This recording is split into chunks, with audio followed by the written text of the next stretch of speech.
Hello, everyone, and welcome to yet another installation of our webcast, Coming Clean with the Dirty Dozen. My name is Aron Arngrimsson, and I'm your host. And before we get started, as usual, with our special guest, I just wanted to say hello to our crew behind the scenes and thank you for doing this all for us. Where are you, Jeff and Wick? Hey, Hello. how's it going? Hello. Hello. Hi. How did the week holiday treat you guys? Yeah, very good. Cracking on with my renovating my house, which has been helpful. Yeah. Are you guys out of lockdown yet in the UK? Getting close, I guess. 3 more weeks, maybe something like that. Difficult to know. Yes, unclear instructions right now. Fair enough. Nice one. Thanks, guys. Thanks, Aron. So for those of you that are joining us for the first time, Jeff, he's in Chepstow in the UK. He's the operator and producer. And then we have Victoria. She's also our producer and content creator. We just came back from a week's break, so excuse us if we're a bit rusty, but let's get back into it. So I want to explain to you a little bit what the Dirty Dozen is before we go any further. So usually we're an expedition company. That's what we are, effectively. We take people to Chuck Lagoon, Bikini Atoll, Galapagos, Myanmar, Chernobyl, you name it. Obviously, right now, like everybody else, we're within 4 walls.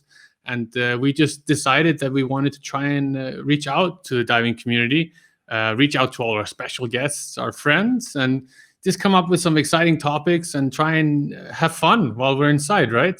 So that's kind of the reason we're doing this at the moment. And tonight we have a really special guest, a quite dear friend of mine, actually. So her name is SJ Alice Bennett, for those of you that haven't met her. And if we have a little bio about her, she has a background in event and documentary photography. SJ has a passion for creating images that tell a story, that allow the viewer to relive the moment of capture as if it was experienced. With a camera in her hand since the age of 10 and degrees in communication and graphic design, as well as visual and motion design, both with focus on photography, it was only natural for SJ to combine those skill sets with her passion for diving when moving to Thailand in 2012. Even before getting cave certified in 2013, she knew she would be taking her camera into the caves. SJ moved to Mexico briefly in 2015 to refine her cave diving and underwater photography skills. And in 2017, she finally settled in Tulum, Mexico, full-time. She works as a full-time freelancer offering land and underwater photography, print and digital design services, brand development, as well as event design to businesses around the globe. So without any further ado, I wanna present to you SJ. SJ, are you there somewhere? Hi. Hey, how's it going? I'm good, to thank see you. How are you? I'm great, thank you. I just wanted to, usually when we start these kind of interviews, we always ask the guests how they're doing, where they are. Obviously, we just said you're in Mexico, but how is it at the moment where you are with lockdown and everything else? It's been all right. We are actually staying at a friend's bed and breakfast called Chokha, which has been really lovely because we kind of fled our tiny house in Tulum and now we have a bit more space on their amazing property. The lockdown is we have a driving curfew we have a 7 p.m. curfew until 5 a.m. in the morning, so you're not supposed to go out, and a driving ban on the weekend. But it is Mexico, so I'm not quite sure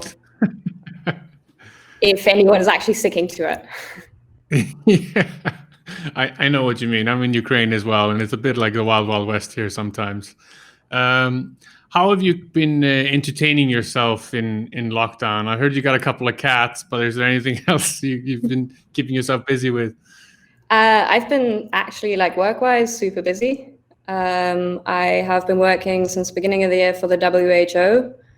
And so I've been getting a lot of work from them because they have been slightly busy. And yeah, they've been working pretty much day and night. So I have been too. I've been working more than normally, I would say. I've spent a lot of time behind the computer. Yeah, you've had a lot of deadlines and you've been staying up late, I've been hearing. Yeah, I've had a lot of sleepless nights, a lot of weekend work, a lot of, I think the worst one that I did was until 7 o'clock in the morning, which was quite brutal, but it just needs to get done, so it gets done. Yeah, in the current situation, and I mean, thank you for doing that. So in the lockdown that you've had, obviously WHO was an opportunity that presented itself, but have there any other cool projects kind of risen out of the situation? I would say working for the WHO is definitely pretty cool, although it's been really, really hard work. But other than that, no, we've been doing like some photo nonsense in our little compound, but work-wise, it's been the WHO, definitely. Excellent. Nice one. All right, so we kind of got the pleasantries out of the way. It's time to put you in the hot seat and come clean with the dirty dozen. So before we start, I want to let you tell us a little bit about your business in more detail. So what is it exactly you do? Well, on one hand, I've been doing graphic design for about 14 years now. And we're very used to working remotely. So like from the lockdown perspective, from my work, not that much has changed, luckily.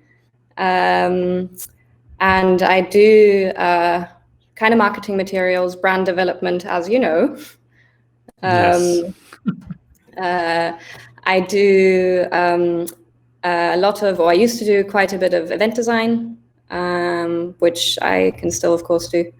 It's been a bit less in the last couple of years. And then on the other side is, of course, my photography business. I do event photography and documentary photography. And I've also now, in the past 2 years especially, taken that into the caves. So I offer, as well as like commercial shoots, but also just visitors that come and want some nice pictures for their living room or for their social media, some nice memories. So I do that quite a bit. I hear you're doing quite a cool principle right now in the lockdown for your local community. So, guys, you're actually offering digital prints of some of your best shots. Is that right? And you're donating it to Tulum Food Bank. Is that right? Yes, exactly. So you can buy any of my photos, a digital copy that you can then print, and I'll donate the money to the Tulum Food Bank. Luckily, with like my design work, I have enough income to cover that, and people in Tulum are really struggling because they're totally dependent on tourism, and the town is a ghost town. Yeah, I'll be donating. If you want to buy a picture, you can pick any picture that's online, or I'm also totally happy to send you contact sheets, of course, and the money will go to the Tulum Food Bank. Excellent. So thanks for that, SJ. And so, guys, you can get an awesome picture that you can print out on canvas, and it's going for a good cause. So do it. Obviously, well, this is not an obvious thing, but most people don't know. We actually work together, me and you. The Yes. Dirty Dozen branding completely from the beginning is your brainchild. So you are actually in charge. Well, of I would call it almost all the our branding. brainchild. Yeah.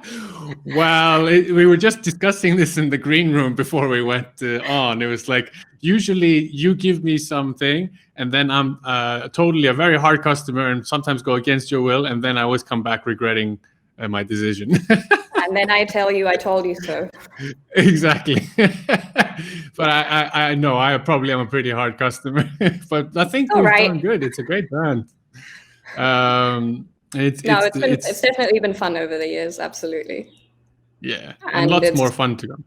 Yeah, it's developed in a good direction. I think I've steered you carefully, but well. Exactly. So let's get into the diving side of things. What sort of dives do you usually do? Cave dives mostly. I have to say I've only been in the ocean in Mexico once. But yeah, so it's kind of just, I mean, we're very blessed with the amount of caves and opportunities that we have here. So it's like, it's amazing caves kind of 5 minutes down the road. So whenever I can, I get into the water and go for a cave dive. And that can be anything from like a short hour-long, 90 minutes kind of dive to 3 hours-ish long scooter dives. We're lucky that the caves are very shallow here, so you don't have to worry so much about decompression. Like a deep Mexican cave will be 20, 25 meters. Yeah, exactly. And so, yeah, you don't have to worry so much about deco times. And you can, of course, you have a lot of gas if you're diving only in 6, 7, 8 meters, or the gas lasts you a long time. Exactly. Guys that are watching, please remember you can ask SJ, any questions about her photography and diving as we carry on the conversation. And Victoria, our producer, will come in and ask her a couple of times throughout the show. Can you tell us a little bit about? You must have some kind of staple dive team when you're diving in Mexico. Obviously, you have the customers and everybody coming through, but you must have some light assistants, some guys that are kind of staple in your team. Yeah, probably. Well, the one that was always helping out is John, my boyfriend, whenever he can. And then there's also Nelly and Roger, who own Shokar, the bed and breakfast that we're staying at right now, which are like 2 of my absolute favorite lighting assistants, and of course also very good friends. And so we dive with them a lot. Then there's also, of course, like a few other people around, but those are probably like the main people. And as some of us know, being a lighting assistant is one of the hardest jobs you can do. Nelly likes to call it being a lumen bitch. So I think that describes it quite well. It is a very, very hard job. It's definitely, it's hard to know what's going on most of the time, and it's hard to know what the photographer's thinking in a way. So how to kind of move around, but they do it really well. So I've been happy. I've not been yelling too much, I don't think. So when you think about your camera and your photography, what kind of came first, the water or the camera? Do you mean by the water, do you mean diving? Because the water definitely came first. But the camera, well, it was the water, the camera, and then diving, basically. And your early fascination with taking photos, like how did it kind of kick off? What got you inspired into photography in the first place? Well, probably my mum, in a way. She used to work as a photographer when she was younger. And I remember I loved playing with a very old Konica, I think it was, SLR. And just like the sound that the shutter made. And it was like this cool kind of heavy machine with all these buttons and stuff. I love playing with it. I used to run around the house and play reporter, usually with no film in it. And just kind of click away. But I think it's like it then became kind of, I'm very, very dyslexic. So writing, like communicating over like written stuff is not that easy for me. So I think kind of pictures, photos especially, became kind of a way how I felt comfortable communicating, maybe. Oh, okay, and that's interesting. Yeah. So that was your early fascination with taking photos, obviously communicating through that medium. I don't think I thought about that much when I was like 10, 12 years old, to be honest. Sure. It was just a fun thing to do. But looking back at that now, it was always something that I was very comfortable in.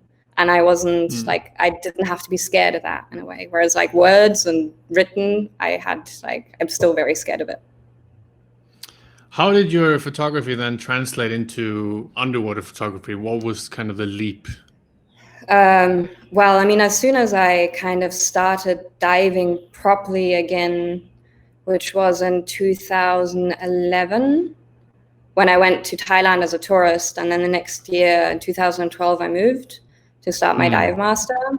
It was very like, because I was always kind of documenting everything around me from like, I mean, I was doing a lot of street photography when I was a teenager, and then also photographing at parties and events. And so it was just very like, yeah, why would I not photograph the underwater scapes? And so it was just a question of, okay, when can I get a camera?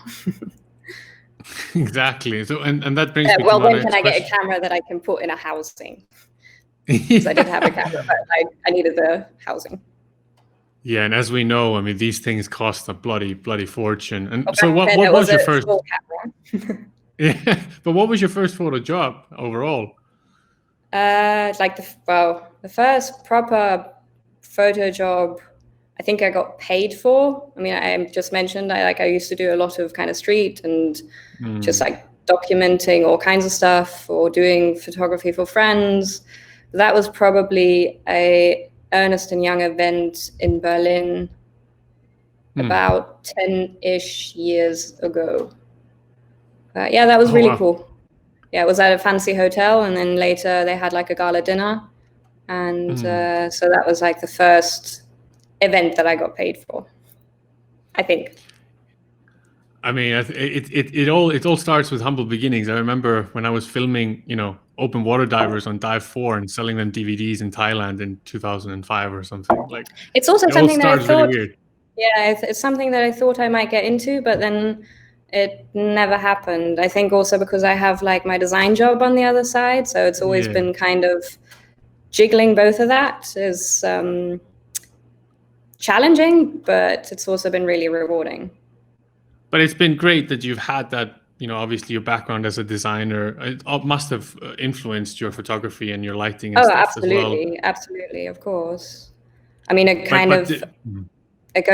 some of it goes hand in hand. I mean, I work with pictures every day. I look at a lot of images just when I do work for clients. It's like, I'm always surrounded by pictures, and of course you pick up things here and there. And I want people to realize, it was really good that you had your design job as a priority, because I remember just from myself, when I was doing that job, I fell on my ass broke more times than I can remember. I mean, this is a tough industry when you're doing that kind of stuff in the beginning. It's not very well paid, and you should definitely not consider your primary job to start with. I've always been really grateful, especially because I can do it remotely if the internet works, which is a problem sometimes in Mexico or Thailand. It's always kind of, it's the thing that's been supported, how I've been able to support my diving career, because of course it is very, very challenging surviving just of that. And even in a hotspot like Mexico, Oh, absolutely. I mean, I couldn't, like, if I would just do the underwater cave photography, I don't survive of that. I have to have something that keeps me going on the side, or I'm not there yet to be able to survive off that. Yeah, and I think it's kind of a muddy water. People come in with all kinds of expectations when they want to do stuff like this. And there's definitely plus and minuses to everything about this. I think we should jump into, so we have a couple of photos for you guys, which we kind of want to disseminate a little bit. We'll see how many we can get in during the show. We have, I think, 40 minutes left. So let's jump into the first photo that we can disseminate a little bit. So what do we got there? Is it full screen, Jeff? So take us maybe a little bit behind the scenes. Where is this photo taken? How do you produce a shoot like that? This was kind of most of my favorite shoots are accidents, more or less, because I am very unplanned. I mean, of course, there's always like a plan, and you stick to certain rules during a shoot. But I like to kind of, I've started out doing documentary photography, and that's also how I treat my cave photography. This was shot at Mayan Blue, which is just south of Tulum. And it was actually a training shoot. The instructor was Rob Bartlett. And then you see the diver in the picture where the reel is Max. who was, I'm pretty sure, on, I think that was his full cave course, maybe apprentice, I'm not sure.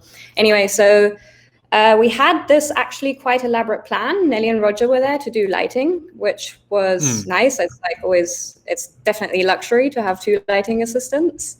Absolutely. But in this picture, I actually had 3 lighting assistants, which only happened because going into the cave, Max had an equipment failure.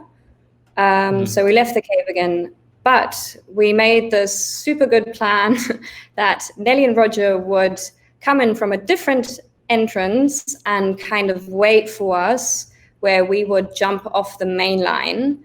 And they would kind of wait and set up like some nice lighting in the passage so it would all be ready. And I think it was like that passage is at about like 20, 21, 22 meters or something.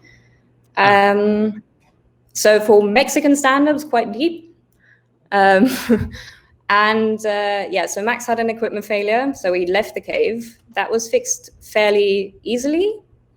But then going back down, he had another equipment failure, which of course is not ideal. All that time, Nelly and Roger are waiting in the passage, draining their gas. So then we cut the first dive. Rob actually went into the cave to get them, to let them know, okay, this is done. And then we kind of had to reevaluate, okay, what are we going to do? Which I think is something really important that always happens in kind of cave photography, because you always have to expect uncertain things happening. And so it's like you just have to adapt to the new situation. Roll with it. Exactly. So Max's buddy was Melissa, who's actually an old student of John's. And because Nelly and Roger had a very drained gas in their tanks, they were like, okay, of course we can join, we'll dive to thirds, but we won't be, we only brought 1 set of tanks. Everyone else could switch tanks. We all just leave when our time is up, basically. So Melissa offered to jump in as a lighting assistant. And this picture is, if you see the light coming from the ceiling, that's Roger hiding up there. And then behind the divers, it's what we call a halo, is Nelly and Melissa hiding and shining basically the light right up the divers' bums. Such a graceful job, And exactly. And that's how you get that nice kind of halo effect. And so that was only possible because we had those equipment failures. And then Melissa offered to, instead of being a teammate for Max, also being a lighting assistant. And then, that was like right in the beginning of the dive. It's where Max ties into the main line. Then we continued the dive, and Nelly and Roger accompanied us for the time being until they were at thirds, and then they turned around and we stayed a bit longer. Excellent. So if we can get out of the full frame there, Jeff, that'd be awesome. Thanks. I wanted to ask you a little bit, because we used to share a house, actually. This is like, 5 years ago or something, when I lived in Mexico. And we went on a few dives together. And one thing I remember quite vividly is, when these briefings are being done for these shoots, they're quite extensive, and the models need to know what they're doing. Obviously, the lighting assistants are trained and are aware of what's happening. But what are kind of the rules for clients when you are shooting? Well, with this picture, that was a training shoot, so I don't give the models. That's like happening during training, and it's nice for instructors to use as promotion or like marketing. Of course, it's also nice for the student to have like memories. I think it's also something really nice to show like the diving community, but also of course like the cave diving community, but also the non-cave diving community, to have a look like behind the scenes, what is cave training like, because you don't get to see that very much, or it's a lot of shaky GoPro footage. But like for a training shoot, I don't give the models anything. They just do, the instructor takes care of the student, and the student does his or her thing. So So it's just like you be you. exactly, because I mean, yeah, they have enough to do and enough to worry about, and they're brand new divers, so you Yeah, can't sure. give them any extra tasks. Exactly. With, of course, more experienced cave divers, I usually have them carry a light, a video light. So you have to tell them like what to illuminate, where to shine it. Don't shine it into the camera. That's always bad. Stay on the line, which is something very important. Not just for them, but also for me, because as a photographer and also as a lighting assistant, we venture off the line quite a bit, which is like quite when you're shooting and you have all that light, it's a different experience when you're going cave diving, or the cave dive becomes a different experience because you have all that light. It's very different than if you just have your primary lights. So it is more comfortable. You get more comfortable going further off the line. But of course, I always tell my clients to stay on the line because they are my beacon to the line, basically. Sure, and it's something I kind of wanted to touch on, cave diving and safety and photography. I can just, briefly talk about my experience. And when I feel like I'm in truck or bikini or these kind of wreck diving destinations, we're working with, Jeff, I think we have a shot from bikini where we're on the Nagato. Jeff, who's behind the scenes now, me and him were on this dive. We took this shot together. There's like 100,000 lumens, 60 meters depth for an hour taking the shot. And, wreck diving itself, especially when you're doing penetrations, is hard enough as it is. And then you add a huge camera setup on top and a rebreather. And it's like you have to be on the ball. You kind of need to know what you're doing. You need to be in good shape with your equipment and training. And how does that kind of sit with you, SJ, when you're shooting your shots? Because there's a lot of equipment and a lot of things to take care of, and of course the line. Yeah, I mean, it's definitely task loading. I would not recommend taking a camera into a cave unless you are like very, very sufficient in your abilities of being a cave diver. So you have to, the cave diving needs to come, that's like your first priority, of course. And when that becomes kind of second nature and you become more comfortable in it, that's when you can kind of add things. And I mean, yeah, it's like, I'm not on CCR yet, trying to get there hopefully this year, but it will be a long time. It will be a long time until I start shooting with a CCR in a cave, because it's a whole new thing that I have to learn, managing the CCR and then adding the camera on top.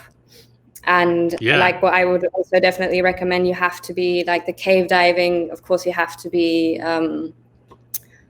pretty good in that. You have to have also buoyancy, which is probably the most important part. And your awareness also needs to be like way up there, because you're not, when you start looking through a camera, you still have to know what's going on around you. Where's your lighting assistant? Where's your subject? What is the cave doing? Where's the line? Am I like floating towards the ceiling that has a million super delicate kind of decorations on it? Because of course we don't want to break anything. So yeah, it's definitely a lot to think about, and not to be underestimated of how much your attention will also shift from the cave diving if you're bringing a camera. I think it's a very good answer, and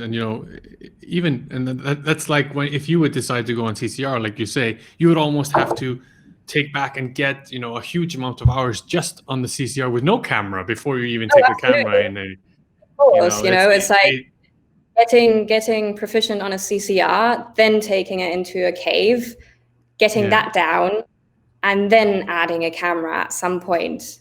Maybe like that's not going to I don't even think that's going to happen. Even if I get onto CCR this year, that's maybe going to happen next year, maybe 2, who knows? Exactly. Depends how long we can't dive. I kind of have an image from, I was looking through my phone, through some old memories, and we dug up a photo that I kind of want to show. I might regret it later, but there you go. You must have the coolest coolest undergarments in the diving industry that I've ever seen in my life. Those pajamas are hilarious. It's a party underneath and serious on top. Like if you're ever in Mexico cave diving, and you'll definitely know if you meet SJ at a dive site. That's for sure. The sad thing is they're starting to fall apart. I'm really bummed. No! But yeah, they're getting thin in No! places. Yep. That'll be my Christmas present. I need to get you a pajama. All right, so let's crack on. There's so much about your diving right now is obviously with caves. Looking a little bit back, aside from today, what were your early experiences like cave diving? Is there anything that stands out? Well, I started in Thailand. I learned cave diving in Thailand, which was a whole nother ball game.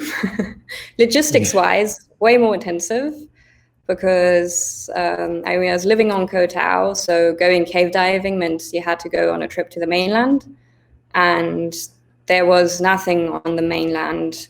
Like we had to bring a small compressor and everything, every spare part, because it's in very. You were training with Chopper, weren't you? Craig Berger. Oh yeah, Craig Berger. That's right. Sorry. Yeah, but it was Vans Tech, so that Jeff is also part of that. Yes. Yeah. Exactly.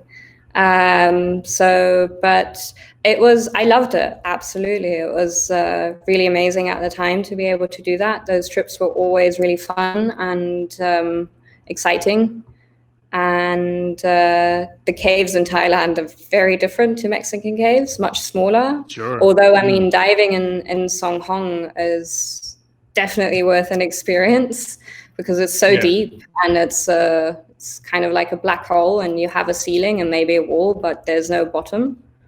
So I'm really grateful that I got to see that in a way. And don't have any pictures, unfortunately. Didn't have a sufficient camera back then. Yeah, tell me about it. So obviously now, kind of where you are at the moment, cave diving is your all and everything. Right now, I'm obviously head over heels with Rex, but I find myself that during my diving career, my shift of type of diving, there's a chapter to every story. There was a cave period in my life. There's a wreck period in my life. There's a deep diving period. And it kind of, your priorities shift with your experience. Like, what is special about cenotes for you now, and how is it highlighted? Well, a lot of the cenotes are very beautiful, so it's hard to resist their allure. But actually, some of the most interesting, or also, because you don't expect it. It's like a small puddle that just looks horrible, and it's full of mud, and it can be smelly. But then you do find these amazing environments underground, and they're huge. You go into a puddle that's maybe a meter by a meter, maybe slightly bigger.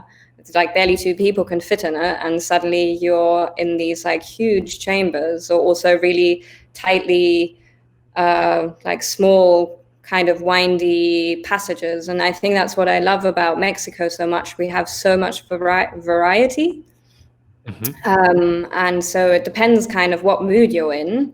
Are you in the mood for big power passage, or do you want to do something kind of small technical side mount cave? Or do you want to go on just a lazy, very shallow 3-hour dive? Because you can do that in 2 tanks in some of the caves here. And, or, do you want to just scooter for 4 hours or 7? Some people do that. I don't. But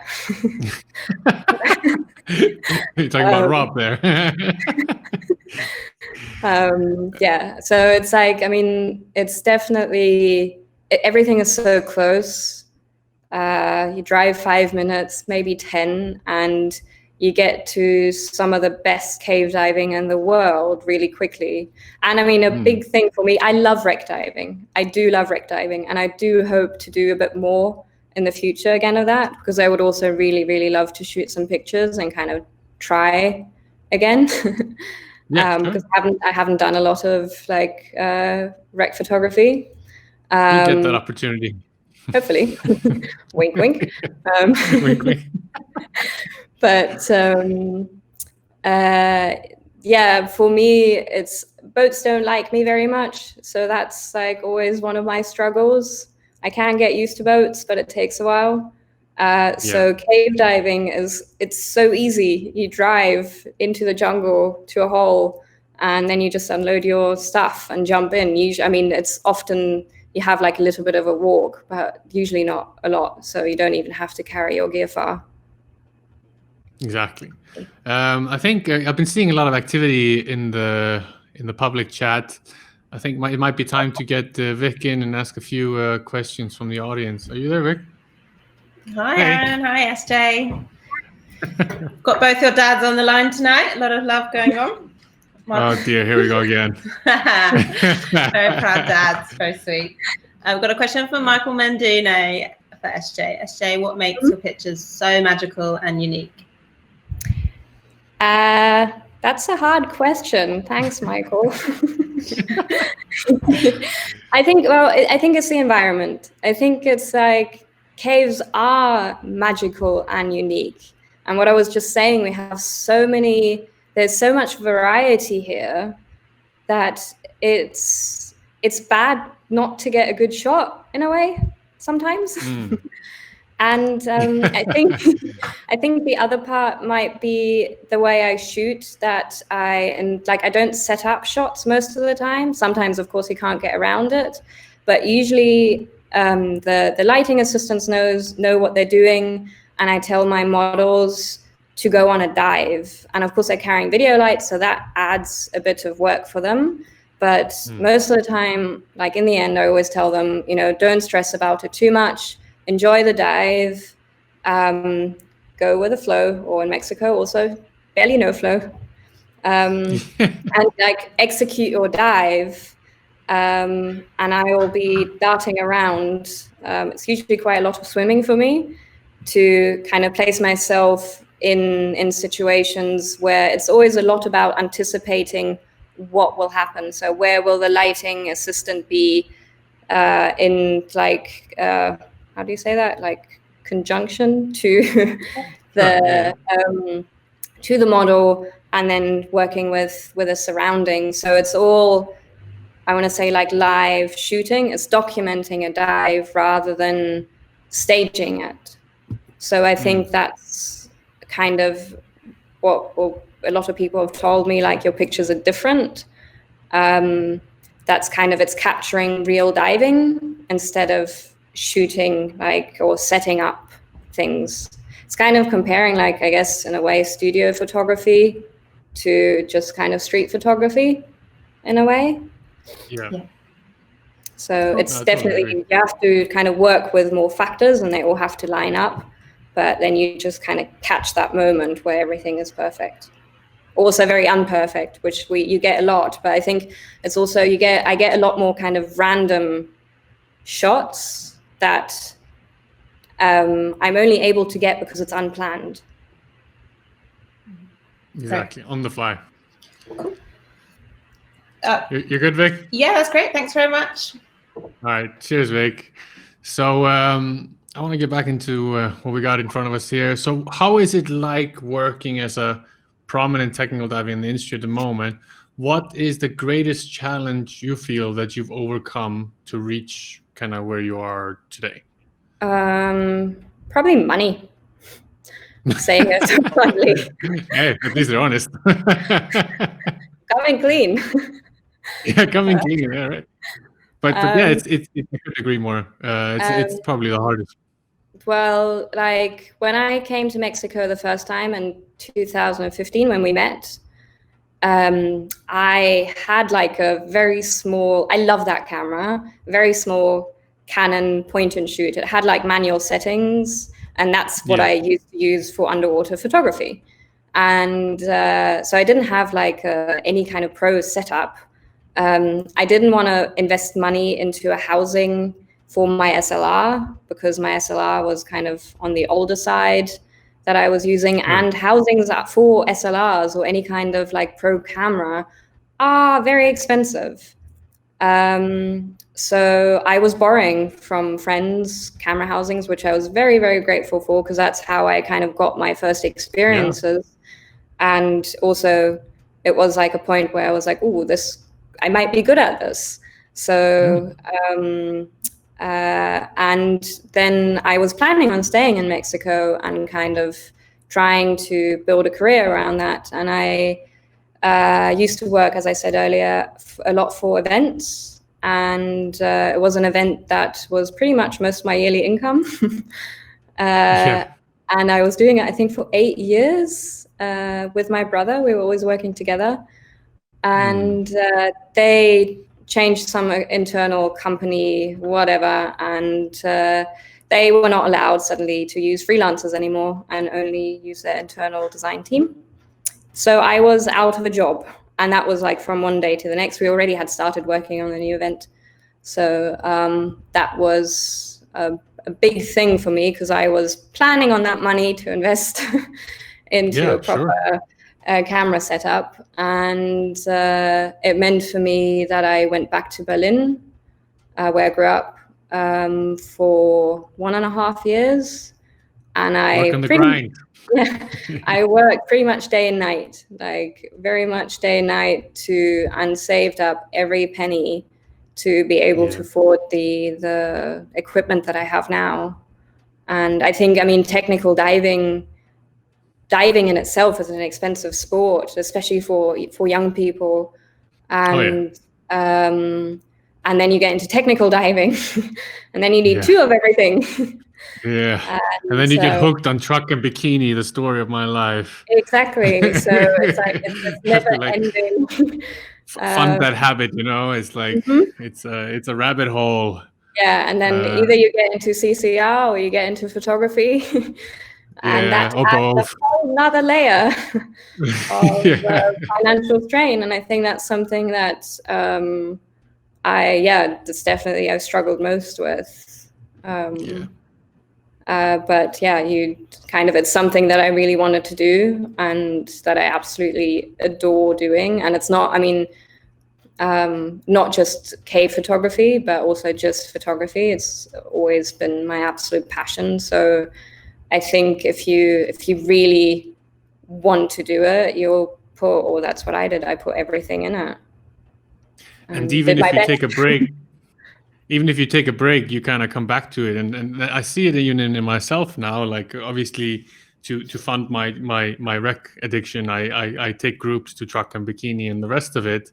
But all of a sudden now I'm finding myself in a position where me and Jeff, you know, he's got his red camera and we're going to go and start shooting stock. And I'm like, oh my God, 15 years later and I'm still doing this. How did I come back to this again? But it's because we love it, right?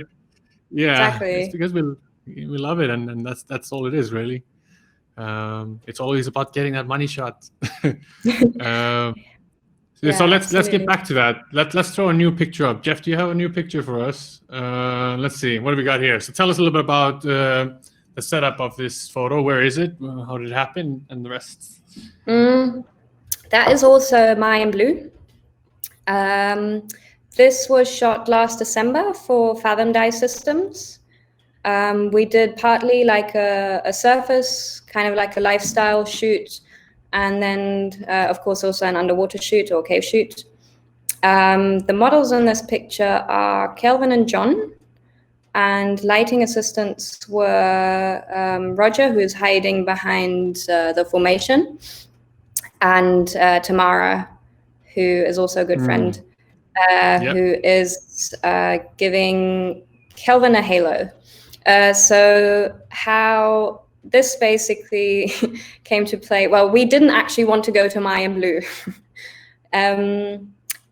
We were planning to go to a place called Jailhouse, which is also just south of Tulum. And we did all the land shooting there. And we met up quite early in the morning to get like the nice light. And then we were, of course, you know, you never quite know when you're planning a shoot like this, if more and more people are going to show up. And that day, more and more people did show up. And of course. yeah, absolutely. And then not just like a few people, but I think it was a group of 4 scooter divers and then 2 more scooter divers. And they were all planning very long dives. I think the team of 2 was planning like around an hour of deco, which is hard to do in Mexico. Murphy's Law. Jailhouse has some deeper passages. Sure. So if you stay there for a while and you're scootering around, you can definitely rack up some deco. But Jailhouse also has basically like a no-viz entry. So you're swimming around in the muck and you're following the line. Usually it clears up quite quickly, but that day, one of the silt stakes supposed to be locked in the ground came out. And there's like 1-2 minutes kind of when you go in, depends how fast you are on the no-viz. There's a T, and there was no visibility until the T, which also meant that the team that would have to do deco later would be in a no-viz situation at 6 meters doing deco, which would probably mean for us, and we were a team of 6, that we would have to crawl over them. Oh, wow. So we decided to change locations very last minute. So we packed up. We were already in the water. There was people already going down. That's how we know the visibility was so bad and the stake came out. I actually never made it further than the first tie off, and then I got the signal to abort the dive. Because I was going in last. And so we packed up everything, we changed locations, and then we went to Mayan Blue. And of course, by then it was pretty late in the day, and Mayan Blue is a beautiful cave, but it's also used for a lot of training. So there's usually quite a lot of traffic during the day. And I mean, we had 3 CCR divers and we were 3 open circuit divers, but all like that kind of eerie haze that you see up top, which kind of hangs on the halocline. That's probably just from the cave being dove that day. So this is also like, again, an example of a shot that was definitely not planned like it was supposed to go. But I was pretty happy with the results, because I mean, I love when that kind of a bit of eeriness comes into it. And so yeah, that was, I remember like in that situation, Rog asked me if he should duck behind that formation. And I think I just said, yeah, go do it. And I positioned myself, and Kelvin and John were swimming towards us, and Tam in that moment also positioned herself perfectly. Charlie was, I think, out of the image. He was probably behind me because we planned like he would come in later in some of the big passages. Excellent. Jeff, do you want to bring us back? So I wanna ask you a little bit about, I have a question from Harry Bradshaw. He's asking, a good segue here. He's new to cave photography and is struggling to light caves enough with my lights. What sort of lumen power are you using for your shoots? And that shot, all around, I usually have around 70,000 lumen. It's 2 15K, 130K, and then I have like 7.5 on my camera. I have very little lights. Blues, right? Yeah, I have very little lights on the camera because I feel like if you light up the foreground too much, you lose a lot of the depth. Sure. So I always recommend like rather take the lights off your camera and set or like have lighting assistance more in the background. Or like just your divers shine light into the cave. So yeah, all in all, it's like just under 70,000. But it also very much depends kind of what camera system you're using, what lens you're using. Because like we shoot on my camera is capable of shooting in a very, very high ISO range without it's a Sony, picture. Isn't it? Yeah, it's a Sony. Sony A7S2. So it is totally capable of shooting on high ISO ranges without the picture getting too grainy. And I think I'm using more or less the same Lewin power, but sometimes more to get results which are not even similar to yours. But that's because my body system is not as powerful as yours on that front, and that, like you said, does make a big difference. Yeah. And having What I well do- since the sorry. What I do think, like, what is always good is like start or get more. If you want to invest in new lights, get more like smaller lights. Because then you have like a bit Yeah. more, and you can. I mean, it also depends how you shoot. If you want to shoot on the fly, or if you want to set up shoots, but they're a bit more affordable. And then, like, rather than get one big one, divide that and get two smaller ones, because then you can place them around or give them to multiple people. I couldn't agree more. Sometimes too big is too much, and it simply doesn't work at all for what you're doing. I mean, the 15Ks from Big Blue, which you were mentioning there, I have quite a few of them, and they are astonishingly good. Absolutely. They're kind of like the Swiss knife. They just kind of work for everything, Yeah, and they also, the new ones are also very nice and compact and light. They're not like an extra added big thing that you have to carry. Is there any kind of, since we're on the topic, is there any other kind of tips you want to give, people that are starting out in this that you learned? Go do it. Practice, try, experiment. Don't get disillusioned when things don't work out. Analyze your pictures. It's always good to go back and also look at the pictures that you don't like, that didn't work out, and kind of see, okay, what do I have to change to make this work? I always like talking, especially with like lighting assistants. It's always good to sit down afterwards and kind of just talk pictures through, how like positionings were, just do a debrief basically. And but then also always look at the pictures that are shit, because you always have pictures that are bad, and like that's basically where you learn from most. And then the other thing is, when I started out, I just looked at so many images and I tried to work out how were they done, how were lights placed, what are the divers doing. And then of course, I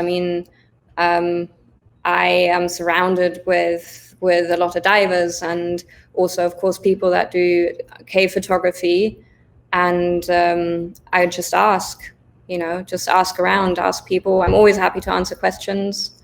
If anyone has any, just write me a message, and always happy to help. It's what people did for me, and it's like a good thing to do. I want that kind of segues into a question. I want to ask kind of, what is your favorite dive site in terms of photography in Mexico? I bet many people are thinking somewhere along these lines. That's an impossible question. It's like people asking me, what's your favorite rec? I'm like, oh dear, here we go. It very much depends what mood you're in. I mean, there are places, that are so iconic. I have not been to the I have not been to the pit in years now. I would love to go back. Although, the pit is a hole. It's a cavern. It's not like a cave. Although, of course, there's also a cave attached. But when you see like the iconic pit pictures, the Blue Abyss definitely is amazing to shoot. Also because it's just such an amazing, you dive into it and you lose your breath because it's such an amazing place. There's a couple of other like pits around here. Hoyo Negro, which you can't dive unless you're involved in the project. But then also some others which are kind of harder to reach, and it's quite a long way, but totally worth it. But we only saw the two pictures from IM Blue, but one of my favorite places to shoot is definitely Jailhouse. I still haven't shot Backdoor Regina. Is an awesome place, it's one of my favorite caves, definitely here. The saltwater passages. So that's been on my list to shoot, but it's deep for Mexico. So it would be like a double stage dive, and diving double stage with a camera unless you have a scooter, is not really worth it for me because it creates so much drag that the first tank is, I just breathe it down so quickly. So usually when we do that, I get someone else to carry that extra tank. Yeah, and makes I don't sense. have to carry it. If we're thinking about, all the different projects and ideas you have in mind, is there any highlight you want to tell us about that's currently happening, or the weirdest project you've had, maybe a future project? Is there anything you want to share with us? Well, unfortunately, because of all this, pretty much everything got cancelled photography-wise. There was Sure. the possibility of going to Sardinia in July and being part of a GUE project, which would have been really cool and really nice to do some more scientific kind of shooting of bones and stuff. Sure. Mm-hmm. But I don't see that happening right now, unfortunately. Yeah. Weirdest project is probably Pirate Adventures. #Pirate Adventures. Pirate Adventures. I'm not sure I want to ask. Pardon? No, I was going to say, I'm not sure I want to ask. It is kind of like a hybrid digital comic mockumentary, very satirical. It is supposed to be basically just some fun and silliness. And I think it's always good to remember that diving is supposed to be fun, and especially if you get into technical diving and cave diving, there's always a lot of egos involved, but it's just diving in the end. And so I think it's always nice to kind of poke some fun and also be able to laugh at yourself. Of course. And I think that's an excellent line to close on. This is supposed to be a fun activity. So, SJ, thank you so much for coming. Thank you. Thanks for having me. Yeah, and guys, remember you can get some digital prints of her, which will be a charitable donation to Loom Food Bank. So order some digital prints so you can get them printed out for your living room. And obviously, if people want to get in touch and they want to have a photo shoot in the future, they can obviously get in touch with you directly and pre-book photo shoots and the rest of it, right? Yeah, of course, absolutely. Excellent. Well, nice one, SJ. Well, thanks so much for coming, and wow, I'll see you at work. Yeah, absolutely. Cool, thank you. Right. Thanks for having me. See you later, SJ. Bye-bye. Okay, everyone. Well, that's the 7th installment of Coming Clean with the Dirty Dozen done. Thank you for sticking with us so far. I think we got 3 episodes left for the season to be complete. Remember, all our episodes are going to be on YouTube, the first 6 ones already. This one will be there tomorrow if you missed some of it. Remember to click the notification bell, whatever, and the subscribe button and whatever these YouTubers say, right? So yeah, thanks for coming.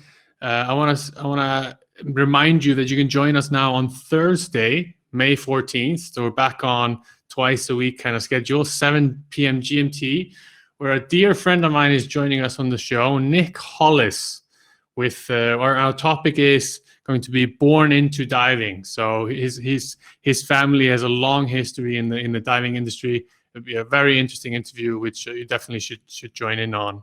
So I'll see you guys Thursday for the interview, 14th of May, 7 p.m. GMT. So yeah, I'm your host, Aron Arngrimsson. Stay safe in these wild times. Take care of yourself and each other now that we're getting close to getting out of this.